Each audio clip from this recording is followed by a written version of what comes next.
So hello everyone, welcome to Kanika commerce academy. जैसे कि आप सब जानते हैं, हमने marketing management commerce NET exam के लिए एक सीरीज स्टार्ट की हुई है, जिसमें आज हम करने वाले हैं मार्केटिंग मिक्स। सो एक वीडियो एक कंप्लीट पैकेज होने वाली है, क्योंकि marketing mix exam point of view से बेहद इंपॉर्टेंट है। सो आज हम पढ़ेंगे मार्केटिंग मिक्स होता कौन है, इसको कौन लेकर आया, किसने पॉपुलराइज किया था, 4P क्या होता है, 7P क्या होता है, 8P क्या होता है, 4C 4A, सब कुछ आज एक ही वीडियो में पढ़ेंगे। सो वीडियो आपकी कंप्लीट पैकेज होने वाली है। सो इस वीडियो को जरूर एंड तक देखिएगा। प्लीज़ मेरे चैनल को लाइक करिएगा, शेयर करिएगा, सब्सक्राइब भी करिएगा, ताकि आपको ज़्यादा से ज़्यादा इसके बारे में इंफॉर्मेशन मिल सके जो भी अपकमिंग वीडियोज़ आए। सो मार्केटिंग मिक्स क्या होता है, मीनिंग देख लेते हैं। सबसे पहले मार्केटिंग मिक्स बेसिकली एक सेट ऑफ टूल्स होते हैं, जिनको कौन यूज करके चलता है, मार्केटियर यूज करके चलता है, ताकि जो उसने अपने ऑब्जेक्टिव्स बनाए हुए होते हैं, डिटर्मिन ऑब्जेक्टिव्स होते हैं, सेट ऑफ गोल्स होते हैं, उनको अचीव कर सके। So basically you can say that अपने जो भी ऑब्जेक्टिव्स होते हैं उनको अचीव करने के लिए मार्केटिंग मिक्स को यूज किया जाता है। सो अब थोड़ी सी इसकी हिस्ट्री पे आते हैं। The term marketing mix became popular after Neil H. Borden published his article The Concept of Marketing Mix in 1964. So 1964 में नील एच बॉर्डन ने अपना एक आर्टिकल लिखा था, उसमें उन्होंने मेंशन किया था मार्केटिंग मिक्स के बारे में। तब ये मार्केटिंग मिक्स क्या हुआ, बहुत पॉपुलराइज हुआ। जब नील एच बॉर्डन से पूछा गया कि आपको मार्केटिंग मिक्स वर्ड की इंस्पिरेशन कहाँ से मिली, तो उन्होंने मेंशन किया in this article Borden explain how he first began using the term in the late 1940 after James Culliton. So उन्होंने नील एच बॉर्डन ने बताया कि उन्होंने सबसे पहले इस वर्ड को यूज नहीं किया। 1940 में सबसे पहले इस वर्ड को यूज किसने किया था, जेम्स कुलिटन ने किया था। हालांकि बात यह है कि 1940 में जब जेम्स कुलिटन ने इस वर्ड को यूज किया, तब लोगों ने इसको ज़्यादा पहचाना नहीं, ये ज़्यादा मतलब कि पॉपुलराइज नहीं हुआ, ज़्यादा ये यूजेज में नहीं आया। बट जब इसकी इंस्पिरेशन ली नील एच बॉर्डन ने और 1964 में इस वर्ड को यूज किया, तब लोगों ने इसके बारे में बहुत ज़्यादा जाना। इसके लिए बोला जाता है कि बेसिकली जो मार्केटिंग मिक्स है, इसको क्वाइन किसने किया था, पॉपुलराइज किसने किया था, नील एच बॉर्डन ने ही किया था। अब थोड़ा सा इसकी ओल्ड हिस्ट्री, 1940 में जब जेम्स कुलिटन ने इसके बारे में लिखा था, तब उन्होंने क्या लिखा था। After James Culliton describe the marketing manager as a mix of ingredients, उन्होंने क्या बोला था, मार्केटिंग मैनेजर को मिक्स ऑफ इंग्रेडिएंट्स बोला था। मिक्स ऑफ इंग्रेडिएंट्स, जब आप मिक्स की बात कर रहे हैं, ऑब्वियसली एक चीज़ तो नहीं होगी, मतलब दो से ज़्यादा चीज़ें होंगी। तो मार्केटिंग में कौन कौन से इंग्रेडिएंट्स यूज किए जाते हैं, बॉर्डन ने लिखा था। Borden teaching included product planning, price, branding, distribution channels, personal selling, advertisement, physical handling, promotion, packaging, display, services.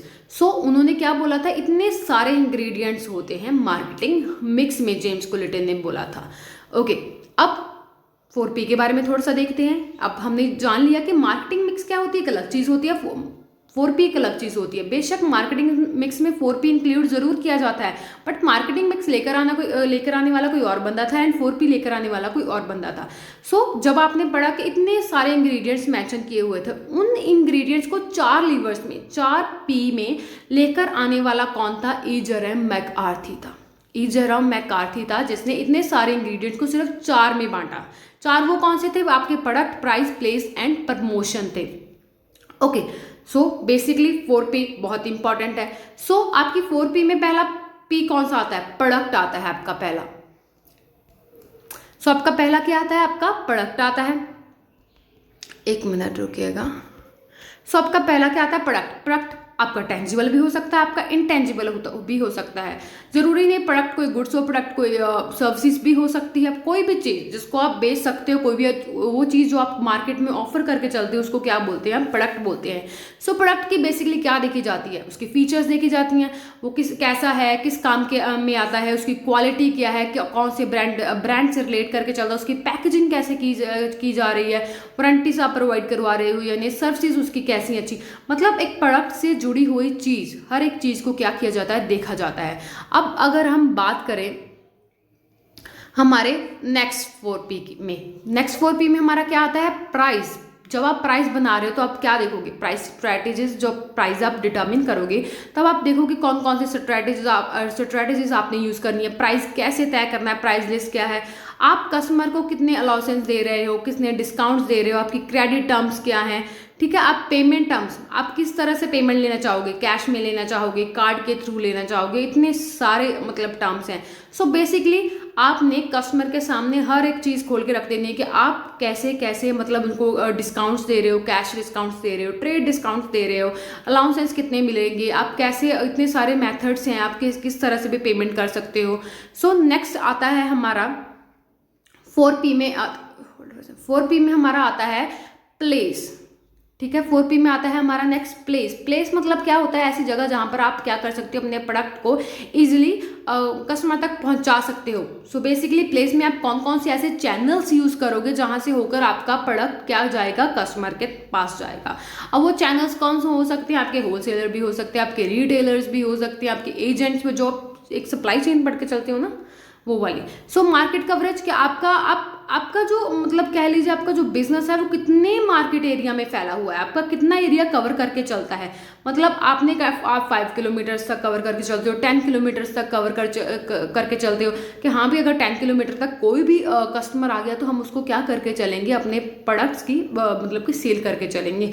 उसके बाद लोकेशन, इन्वेंट्री, ट्रांसपोर्ट, हर एक चीज़ किस में मैटर की जाती है, प्लेस में मैटर की जाती है। इन्वेंट्री बहुत ही क्रूशियल पॉइंट है कि अगर आपने देखना है कि आपने बोल दिया कि हाँ भी मैं इतने एरिया में अपने प्रोडक्ट मतलब क्या करूँगा, सेल करूँगा। अब आपने देखना है इन्वेंट्री मतलब हाँ मेरे पास स्टॉक ऑफ गुड्स भी होना चाहिए। आपने मिनिमम स्टॉक ऑफ गुड्स वहां पे क्या करके रख के चलना है। ठीक है, अगर आपको लग रहा है आपका स्टॉक डिक्रीज हो रहा है तो आपने और मिनिमम जो भी है, आपकी जो मिनिमम लिमिट है उसको मेंटेन करके चलना है। ट्रांसपोर्टेशन सेम आ जाता है कि आपने कस्टमर तक अपनी जो गुड्स हैं, जो सर्विसेज हैं, उनको ट्रांसपोर्ट कैसे करके चलना है।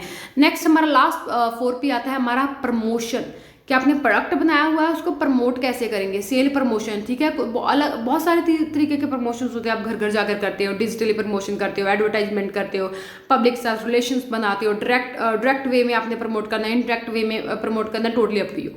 सो बेसिकली 4P में हमने सब कुछ देख के चलना है, हर वो तरीका अपनाना है जिससे हम क्या कर सकें, अपना प्रोडक्ट दूसरे पर्सन को या सामने वाले पर्सन को बेच के चल सकें। जिसमें बेसिकली आपका प्रोडक्ट मेन चीज़ होती है जो अपने मार्केट में ऑफर करके चलते हैं। प्रोडक्ट का प्राइस बहुत मैटर करता है, किस प्लेस में आप प्रोडक्ट मतलब अवेलेबल करवा रहे हैं। आप प्रमोशन बेसिकली क्या होता है, आप कंज्यूमर को अवेयर कर रहे हैं, कंज्यूमर तक इन्फॉर्मेशन पहुंचा रहे हैं कि हाँ भाई हमारा ये प्रोडक्ट आ गया है, इसके ये वाली फीचर्स हैं। वो सारी चीज़ें आपकी किस में आके चलती है, प्रमोशन में आके चलती हैं। मतलब प्रमोशन एक तरह का वे होता है जब आपने कस्टमर को अपनी तरफ अट्रैक्ट करके चलना होता है। सो नेक्स्ट आता है हमारा 7P। 4P देख लिया, एजरम मैकार्थी ने लेकर आया था। 7P कौन लेकर आया? 7P में 4P वो पीछे वाले ऊपर वाले के नेक्स्ट 3P और ऐड किए गए हैं। 4P ऊपर वाले कौन से पढ़े हमने अभी, जो पढ़े हैं product, price, place and promotion, जो मैकार्थी ने 1960 में दिए थे। And an additional 3 elements that help us meet the challenges of marketing services, people, process and physical. वो जो हमने लास्ट वाले 4P पढ़े ना, वो आप बोल सकते हैं कि मतलब कि प्रोडक्ट जो भी एक कस्टमर पॉइंट ऑफ व्यू से ज़रूरी होते हैं। अब जो हमारी जो सर्विसेज चैलेंजेस हैं उनको मीट अप करने के लिए सर्विसेज लेवल के लिए 3 और P आए हैं, जो कि हैं people, process and physical evidence. इनको कौन लेकर आया था? बूम्स एंड बिटनर लेकर आया था 1982 में। याद रखिएगा 7P का कंसेप्ट कौन लेकर आया था? बूम्स एंड बिटनर। ठीक है, 1982 में ये लेकर आए थे। 7P में 4P ऊपर वाली हैं, 3P और ऐड हुए हैं, people, process and physical evidence. So people क्या होते हैं? All human actors who play a part in services delivery and thus influence the buyer perception. People बहुत इंपॉर्टेंट हिस्सा होते हैं। अब कोई भी काम कर ले, पीपल आपका मेन एसेट्स माने जाते हैं, आपने पढ़ा हुआ है। अब पीपल हमने जिस सर्विसेज की बात कर रहे हैं, ये तीनों हमारे जो 3P हैं ये सर्विसेज डिपार्टमेंट में ऐड हुए हैं आपके। सो यहाँ पर हमने कौन से पीपल को मतलब कि देख के चलना है, जो आपके सर्विसेज प्रोसेस में है। ठीक है ना, आपके all human actor who play a part in services delivery, जो क्या कर रहे हैं, आपके प्रोडक्ट को, आपकी सर्विसेज को क्या कर रहे हैं, कस्टमर के सामने, बायर के सामने डिलीवर कर रहे हैं। हम उन पीपल की बात कर रहे हैं। मतलब ये पीपल क्या होने चाहिए? एजुकेटेड होने चाहिए, क्वालिफाई होने चाहिए, जो क्या कर सके, आपके कस्टमर को खुश कर सके। अब बेसिकली मान लीजिए आप किसी कैफ़े में जाते हैं, कुछ आपने ऑर्डर किया, मफिन्स, केक, कुकीज, कुछ भी ऑर्डर किया, वो बना तो बहुत अच्छा हुआ था। जब आपके सामने वो लेकर आए, मतलब जो पर्सन आपके सामने लेकर आए उसको सर्विस करना नहीं आता था, तो क्या आप खुश हो पाएंगे? आप कहेंगे नहीं यार ये अच्छा नहीं था। सो बेसिकली सर्विसेज भी मैटर करती हैं। जो बंदा आपको आगे से सर्विसेज प्रोवाइड करा रहा है, बेसिकली उसने क्या करना है, कस्टमर को इन्फ्लुएंस करके चलना है कि आप यहाँ पे आए हैं, मतलब यहाँ हमारे सब कुछ बहुत अच्छा है, सब कुछ मतलब उसने क्या करके चलना है, बायर को इन्फ्लुएंस बेसिकली करके चलना है। नेक्स्ट आता है हमारा process, the actual procedure, mechanism and flow of activities by which the services is delivered. अब सर्विसेज है जो उसको डिलीवर कैसे किया जा रहा है, कौन से प्रोसीजर को फॉलो किया जा रहा है, कौन सा मैकेनिज्म यूज किया जा रहा है, कौन सा मतलब क्या है फ्लो ऑफ एक्टिविटीज यूज किया जा रहा है। मान लीजिए अब जैसे हमने कैफे वाली ही एग्जांपल ली थी, आपने कैफे में जाकर कुछ कैपेचिनो या कॉफी वगैरह कुछ ऑर्डर करी, आपने ऑर्डर करी पर आधे घंटे तक वो आई नहीं, तो आपको उनकी सर्विसेज अच्छी लगेंगी, मतलब बहुत सारा टाइम लग जाएगा। सो बेसिकली प्रोसेस क्या होती है कि आप कितने जो प्रोडक्ट ऑर्डर किया था उसको बनने में कितना टाइम लगा और आप तक पहुंचने में कितना टाइम लगा। So physical evidence the environment in which is services is assembled and delivered. Physical evidence मतलब आपका इन्वायरमेंट जहाँ पर आप सर्विसेज प्रोवाइड करा रहे हैं वो भी मैटर करके चलता है। जैसे सेम एग्जांपल को कंटिन्यू करते हैं, कैफे वाली में आप वहाँ पे अपने प्रोडक्ट्स दे रहे हैं, प्रोडक्ट्स बहुत अच्छे हैं, उनका टेस्ट बहुत अच्छा है, बट जहाँ पर आप बैठ के वो चीज़ें ले रहे हैं, खा रहे हैं, पी रहे हैं, वो इन्वायरमेंट अच्छा नहीं है, काफ़ी नॉइजी है, क्लमजी है। So basically physical evidence in means के इन्वायरमेंट भी मैटर करता है। जहाँ पर आप कस्टमर को अपनी सर्विसेज दे रहे हैं वो इन्वायरमेंट, वो एम्बियंस भी मैटर करके चलता है। 4P के बाद आया हमारा 8P, 7P ऊपर वाले, एक लास्ट 8P हमारा ऐड हो गया था इसमें, 1 सेकेंड, लास्ट 8P हमारा ऐड हो गया था इसमें, वो कौन सा था हमारा परफॉर्मेंस वाला, ठीक है ना, ये परफॉर्मेंस वाला था। Performance means measurable result aligned with financial and strategic objects. अब आपने इतना सब कुछ किया अपने प्रोडक्ट को बेचने के लिए, सर्विसेज लाए, प्रोडक्ट का प्राइस भी सेट किया, उसका प्लेस, प्रमोशन, इतना सब कुछ किया, मतलब सर्विसेज भी अच्छी की, तो लास्ट में हमने क्या करके चलना है, परफॉर्मेंस को अपनी को चेक करके चलना है कि आपकी परफॉर्मेंस इंक्रीज हुई है या नहीं। परफॉर्मेंस इन द सेंस आपने देखने चलना है कि आपका प्रॉफिट इंक्रीज हुआ है या नहीं, आपके साथ ज़्यादा से ज़्यादा कस्टमर जुड़े हैं नहीं, आपने अपने ऑब्जेक्टिव्स को अचीव किया है नहीं। परफॉर्मेंस मतलब लास्ट में आपने इवैल्यूएशन भी करके चलना है। सो ये हो गया आपके 8P। अब 4P के साथ साथ हम क्या पढ़ेंगे, 4C। ये जो 4P है ना, एक सेकेंड, ये जो 4P है ना, ये 4P हमने किसकी वे में देखने हैं, सेलर के पॉइंट ऑफ व्यू से देखने हैं। एंड ये जो 4P है इसको हम किसके पॉइंट ऑफ व्यू से देखेंगे, कस्टमर पॉइंट ऑफ व्यू से देखेंगे। 4P में हमने सबसे पहला P कौन सा पढ़ा था, प्रोडक्ट। प्रोडक्ट क्या होता है, कंज्यूमर के मुताबिक, अगर देख consumer needs and want, product एक ऐसी चीज होती है जो कंज्यूमर के नीड्स एंड वांट को सेटिस्फाई करके चलती है। प्राइस क्या होता है, प्राइस मतलब कॉस्ट टू द कस्टमर, जो कस्टमर को कॉस्ट बढ़ के चलती है किसी भी प्रोडक्ट की, उसको हम क्या बोलते हैं, प्राइस। प्लेस मतलब कन्वीनियंस, प्लेस एक ऐसा होना चाहिए जिसमें कस्टमर को क्या मिले, कन्वीनियंस, कन्वीनियंटली वो अपने प्रोडक्ट को ले सके, ऐसा मतलब कि प्लेस होना चाहिए। प्रमोशन मतलब एक कम्युनिकेशन का वे होता है, जब आप क्या करते हैं, लोगों को बता के चलते हैं, प्रमोट करके चलते हैं, अपने प्रोडक्ट को बताते हैं कि हमारे ये प्रोडक्ट है, इसकी ये फीचर्स होती हैं, ये इसकी क्वालिटी है, इसका ये ब्रांड है, बेसिकली आप अवेयर करके चलते हैं। सो 4P हमने सेलर पॉइंट ऑफ व्यू से देखा था, 4C हम देख रहे हैं कंज्यूमर पॉइंट ऑफ व्यू से। सो आगे चलते हैं 4A की तरफ। ये देखिएगा एक सेकेंड, ये है हमारे ये हमारे हैं 4P, ये हमारे हैं 4A, ये हमारे हैं 4C, ठीक है। 4P हमने पढ़ा था सबसे पहले, प्रोडक्ट कैसा होना चाहिए, जो कंज्यूमर नीड्स को हम सेटिस्फाई करता है। 4A के मुताबिक एक्सेप्टेबिलिटी, प्रोडक्ट ऐसा होना चाहिए जिसको क्या करे, कंज्यूमर हमारा एक्सेप्ट करे।